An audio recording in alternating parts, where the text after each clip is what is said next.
Assalamualaikum warahmatullahi wabarakatuh dan salam sejahtera. Kita kembali lagi dalam channel Master Kimia SPM.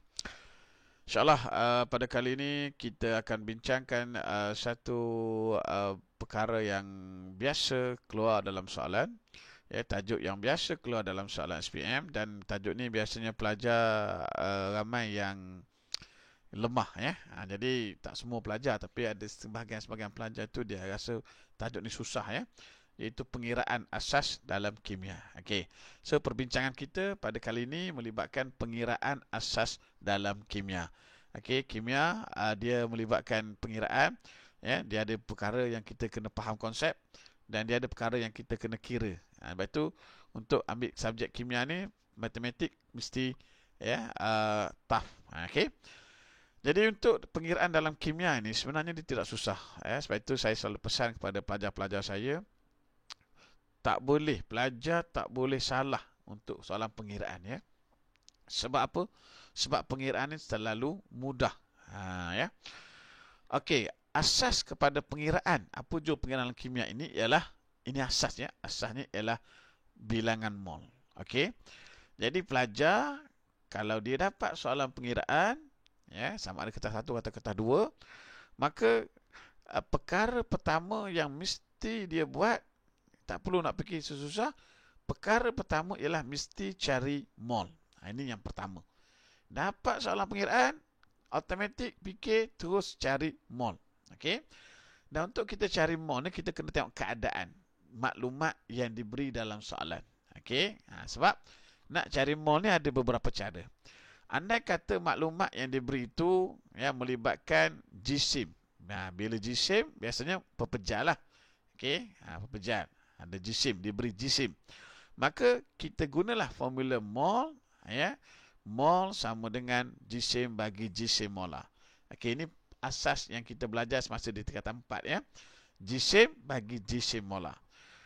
Andai kata maklumat yang diberi dalam soalan itu diberi berkaitan dengan kepekatan dan isi padu. Ini biasa melibatkan larutan. Okey, larutan dia ada kepekatan, dia ada isi padu, dia tidak ada jisim. Okey, kalaulah dia beri maklumat tentang suatu larutan, maka nak cari molnya, kita ingat formula mol sama dengan MV bagi 1000. M kepekatan, V isi padu, per 1000. Okey, ini juga formula yang kita dah lama dah dengar, kita dah lama dah belajar di tingkatan 4. Yang ketiga, andai kata soalan maklumat yang diberi adalah berkaitan dengan gas. Dan gas biasanya ada isi padu. Isi padu gas Okey. Maka untuk cari mol, kita ingat formula molnya ialah mol sama dengan isi padu gas bahagi dengan isi padu molar gas. Isi padu molar gas ni kita ada 22.4 atau 24 desimeter cube, bergantung kepada soalan.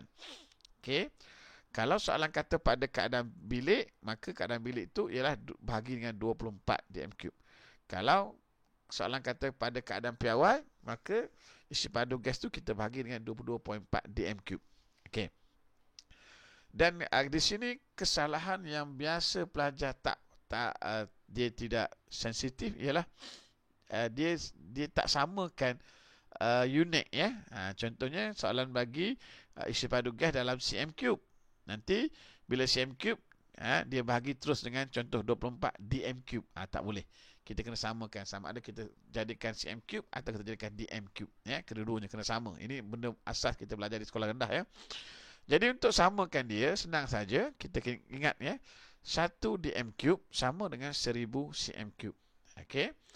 Dan satu lagi formula mol. Ini yang awal-awal kita belajar di tingkatan 4, kalau diberi bilangan zarah. Maka nak cari bilangan zarah ada 3 sama ada bilangan atom, bilangan molekul atau bilangan ion. Okey, untuk cari bilangan mol, kalau diberi bilangan zarah, bilangan mol sama dengan bilangan zarah bahagi dengan pemala Avogadro 6 darab 10 kuasa 3 ataupun 6.02 darab 10 kuasa 3. Okey, tak ada masalah. Jadi ini asas. Apa-apa soalan pengiraan, perkara pertama yang perlu pelajar fikir nak buat apa? Cari mol. Okey, nak cari mol ni senang nak ingat. ya, dia mesti melibatkan operasi bahagi. Kan? Jisim bahagi jisim molar. MV bahagi 1000. Isi padu bahagi isi padu molar.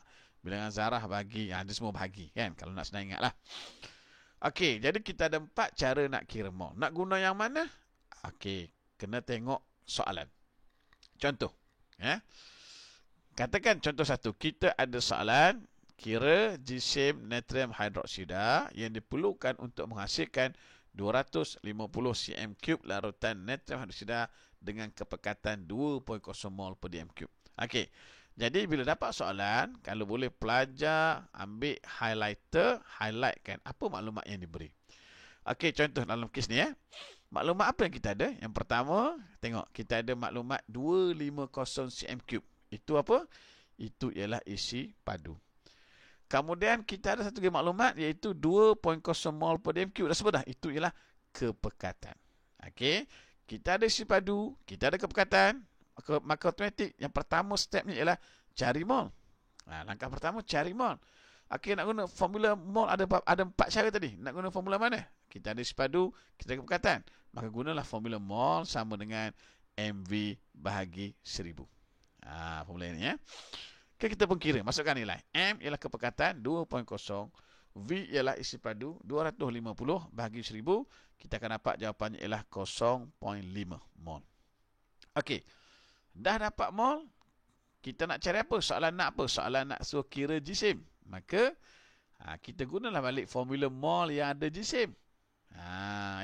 Iaitu formula mol sama dengan jisim bagi jisim molar. Kita akan guna formula yang sama saja. Okey, untuk cari jisim, maka kita akan dapat nanti jisim sama dengan mol darab jisim molar. Okey, mol kita tadi ialah 0.5. Jisim molar untuk NaOH.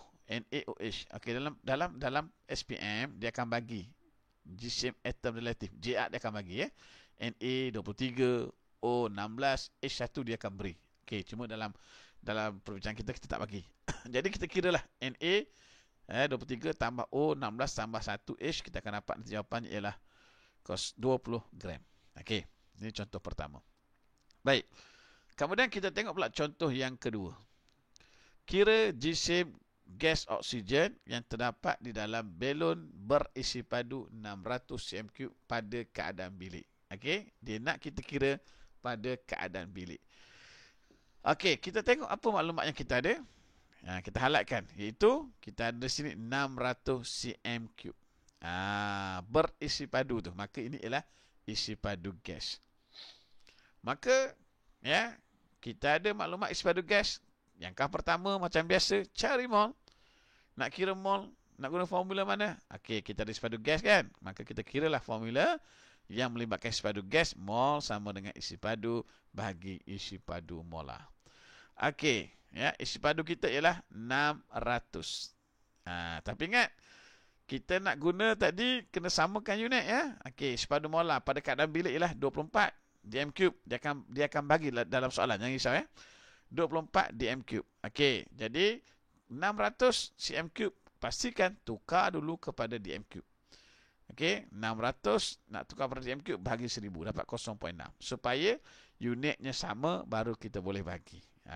Okey, kita akan dapat jawapannya ialah 0.025. Okey. So ini mol. Soalan nak apa? Soalan nak kira jisim. Maka kita step yang kedua kita kira jisim. Gunalah formula mol yang ada jisim. Mol sama dengan jisim bagi jisim molar. Jisim sama dengan mol darab jisim molar. Okey, kita ubah saja formula itu. So, mol kita 0.025. Jisim molar kita ialah oksigen O2 So, O tu 16, J-nya darab 2.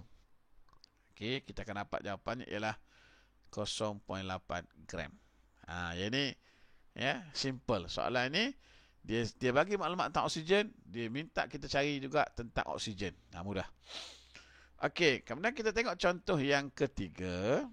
Okey, yang ni agak susah sikit, tapi kalau faham tak ada masalah, mudah je. Okey, asid nitrik bertindak walah dengan serbuk zinc menghasilkan zinc nitrat dan gas hidrogen. Berapakah jisim zinc yang diperlukan untuk menghasilkan 2.4 dm³ gas hidrogen pada keadaan bilik. Okey, ini soalan ni biasa kerap keluar dalam kertas 2. Okey, dia akan bagi JR, dia akan bagi isi padu molar, ya, pada keadaan bilik dia akan bagi dalam soalan. Okey, bila kita dapat soalan pengiraan, bagaimana kita sebut tadi, yang pertama dalam kepala mesti cari mol. Okey, cari mol. Okey, kita kena cari mol. Kita pastikan apa maklumat yang ada dulu. Okey, yang pertama kita ada maklumat tadi kat sini 2.4 dm³. Ini ialah isi padu gas. Okey, gas hidrogen. Itu yang kita ada maklumat, itu yang kita ada. Yang lain tak ada. Kita hanya ada maklumat 2.4 dm³ gas hidrogen. Okey. Jadi maklumat adalah isi padu gas.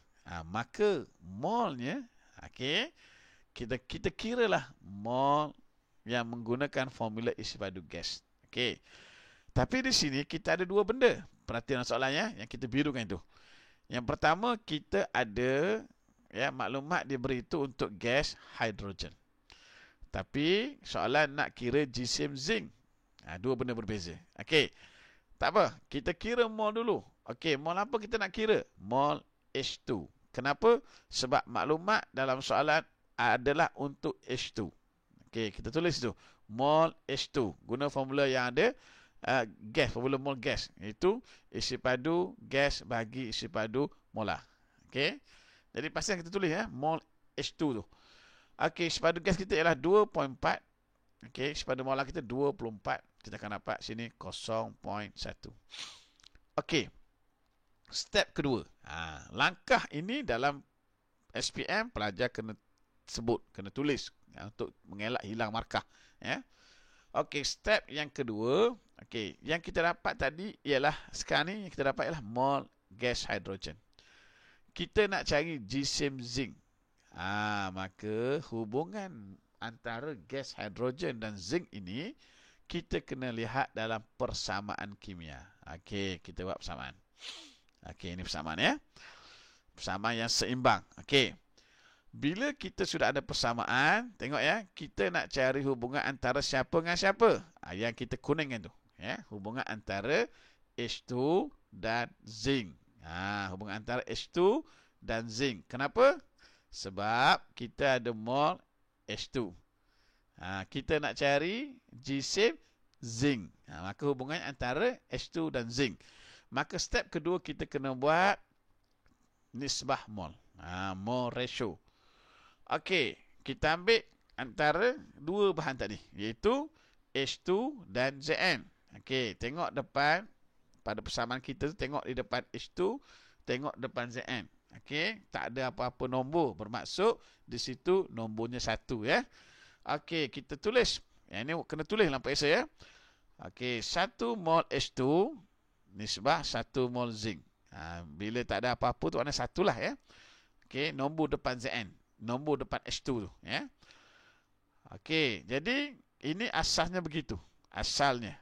Tapi H2 mol yang kita guna sekarang ialah 0.1. Okey, maka kalau nisbahnya 1 H2 1 Zn, maka kalau 0.1 mol H2 maka Zn juga 0.1. Sebab nisbahnya 1 1. Okey, kita dapatlah mol bagi zinc.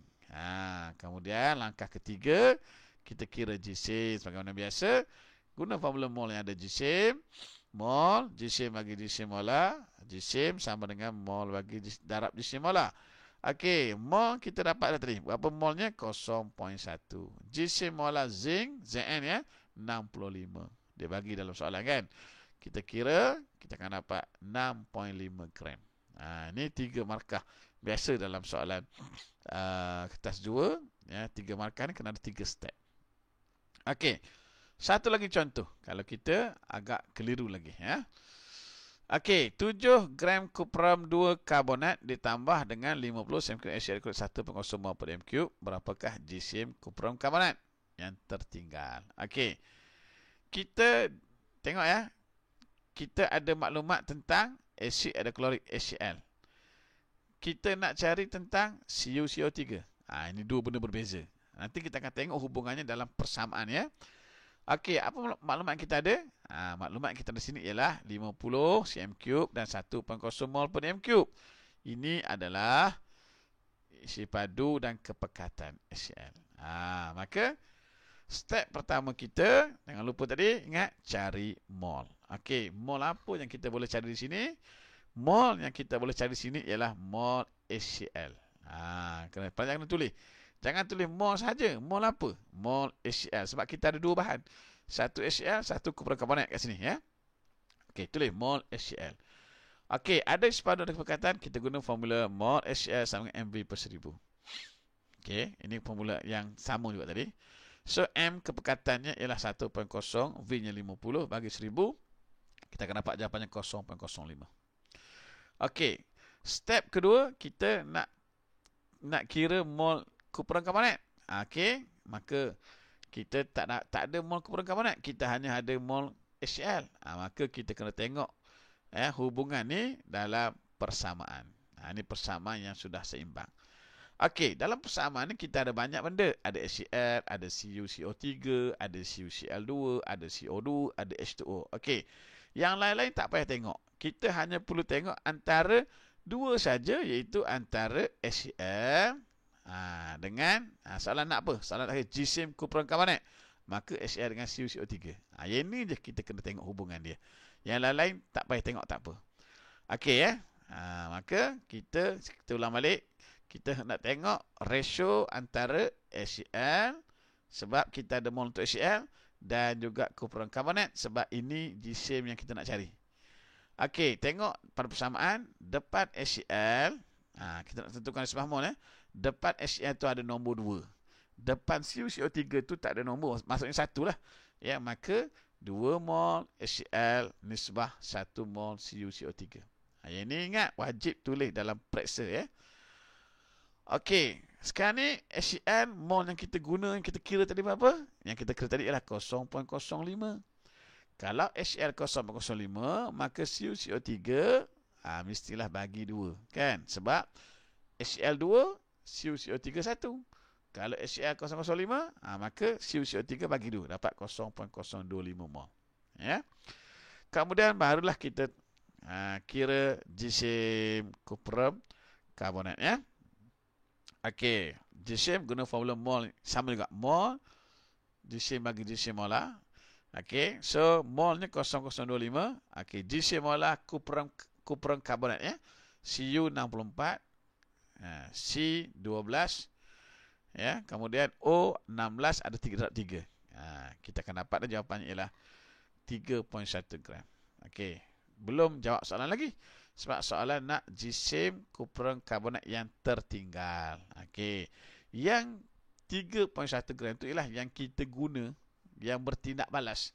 Yang tak bertindak balas ialah 7.0 tolak 3.1. Kita akan dapat jawapannya ialah 3.9 gram. Okey. Kemudian, satu lagi contoh soalan. Okey. Contoh yang last. Ini dia. Ya, penghasilan besi dalam industri melalui tindak balas antara biji besi, Fe2O3 dan arangkok karbon ditunjukkan dalam persamaan. Okey, dalam soalan ni persamaan dia dah bagi. Maka kita tak perlu buat persamaan. Okey, soalannya hitung jisim besi, ferrum, ya, yang terhasil apabila 480 kg ferrum oksida, ferrum 3 oksida diekstrak dengan arangkok dalam proses ini. Okey. Jadi kita tengok maklumat apa dia bagi. Kita soalan maklumat yang dibagi ialah 480 kg. Ya, ini ialah jisim ferrum 2, ferrum 3 oksida. Okey. Maka langkah pertama kita kiralah mol. Mol siapa yang kita nak kira? Mol Fe2O3, sebab maklumat yang kita ada adalah untuk Fe2O3. Okey, dia bagi jisim, maka automatik dalam kepala kita ingat bila jisim, molnya ialah jisim bagi jisim molar. Okey, jisim di sini dalam unit gram, ya. Jisim di sini dalam unit gram. 480 kg kita kena tukar per gram dulu. Darab 1000, ya. So, kita akan dapat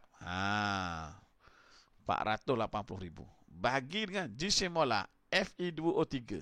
Fe 56 darab 2 tambah 6 darab 3. Kita akan dapat jawapannya ialah, ya, 3000 mol. Jangan pelik, sebab ni dalam industri. Okey, step kedua, kita kira Kita nak kira hubungan mol. Mol ratio ni. Okey, antara apa dengan apa? Okey, yang kita kira tadi ialah mol Fe2O3. Soalan nak apa? Soalan nak kira jisim besi. Ni besi. Okey, Fe ya. Kita ulang balik. Kita kira tadi mol untuk Fe2O3. Soalan nak kira jisim besi yang ni. Hubungan kita antara dua ni. Yang lain-lain tu tak payah tengok, tak apa. Okey, maka untuk tentukan nisbah mol, tengok nombor di depan Fe2O3. Depannya ada nombor 2. Maka 2 mol Fe2O3 nisbah 4 mol Fe. Ya, dapat Fe itu nombor 4. Okey, sekarang ni mol Fe2O3 ialah 3000. Kalau 3000 Fe2O3 bermakna Fe ialah 6000 sebab nisbahnya 24 ataupun 1 nisbah 2 kan. 2 kali ganda. Okey, kemudian kita kiralah jisim Fe. Okey. Macam sebagaimana biasa guna formula jisim bagi jisim molar.